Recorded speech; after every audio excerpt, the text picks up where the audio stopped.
In a world consumed by shape and form, beauty standards of today are being reborn. Gone are the days of natural grace, now being replaced by a plastic face. Frozen expressions, lips swollen and plump, eyes pepper sprayed, lost in a cosmetic slump. Noses tiny, nostrils hard to find, a world entrance by an elusive design. At a funeral, a somber affair, faces painted white, the ghostly stare. Glass skin reflecting off the gleam of the casket, dazzling lights, a spectacle unsurpassed. Tears welling up, yet smiles remain. Plastic grins concealing the pain.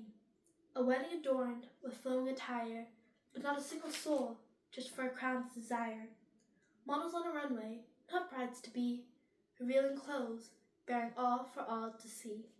Longer than carpets, these garments flow, covering more than they dare to show. Walking on tiptoes, performing femininity, in a topsy-turvy world, where lines blur with audacity, beauty standards have surpassed all bounds, creating a world in which chaos resounds, where men and women strive for praise, in a never-ending pursuit of an ideal craze. But let us remember, true beauty lies within, not confined by standards that society spins. In a medium of self-acceptance, we find solace, embracing uniqueness, breaking free from this palace. The collection of poems that I'll be reciting today include Beauty Standards of Today by Ghazala Lari, Insecurity by Says S.G., Beauty Standards by Kelechi Kalu, If Beauty Standards Existed in an Animal's World by Kirthi Kishore, A Controlled Society by Neil Adams, Beauty by Tony Hoagland, and Why Am I Not Good Enough by Olivia Vella. I chose this theme because I used to feel unsure about the way I looked or how I felt.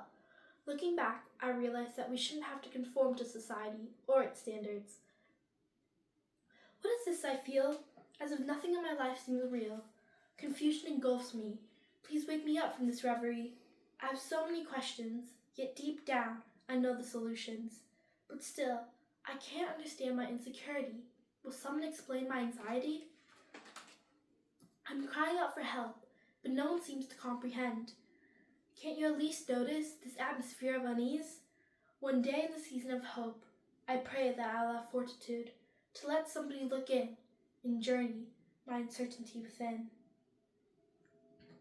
If beauty standards ever existed in an animal's world, a lion's mane would have been permed, a zebra would be all white, spotted leopard would have been spotless, an orangutan would have been blonde hair, an elephant's tusk would have been wider, rhinoceros would have smooth skin, hippos would have been skinny, raccoons wouldn't have dark circles. Need I go on? When the medication she was taking caused tiny vessels in her face to break, leaving faint but permanent blue stitches in her cheeks, my sister said she knew she would never be beautiful again. After all those years of watching her reflection in the mirror, sucking in her stomach and standing straight, she said it was a relief being done with beauty, but I could see her pause inside the moment as the knowledge spread across her face with a fine distress, sucking the peach out of her lips, making her cute nose seem for the first time a little knobby. I'm probably the only one in the whole world who actually remembers the year in high school when she perfected the art of the dumb blonde.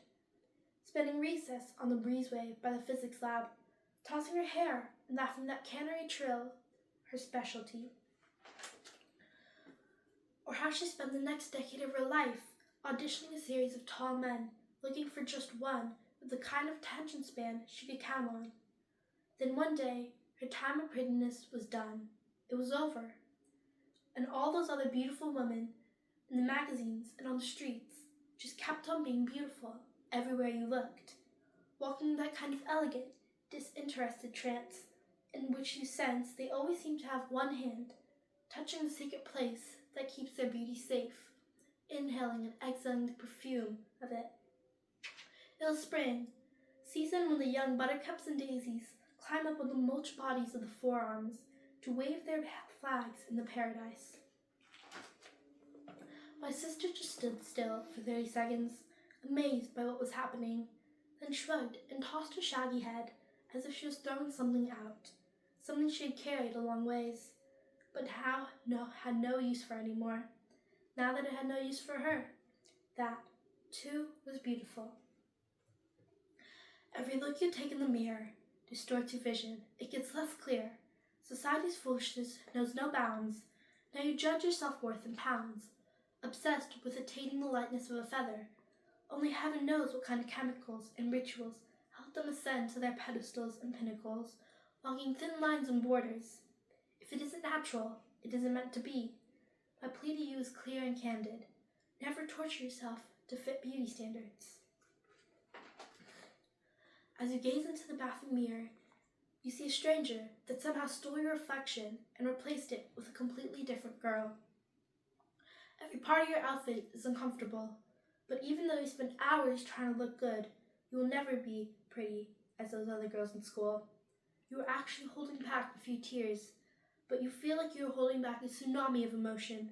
You can't let anyone else know what you feel, otherwise they'll never respect you the same way they used to. Or did they ever? Why am I not good enough?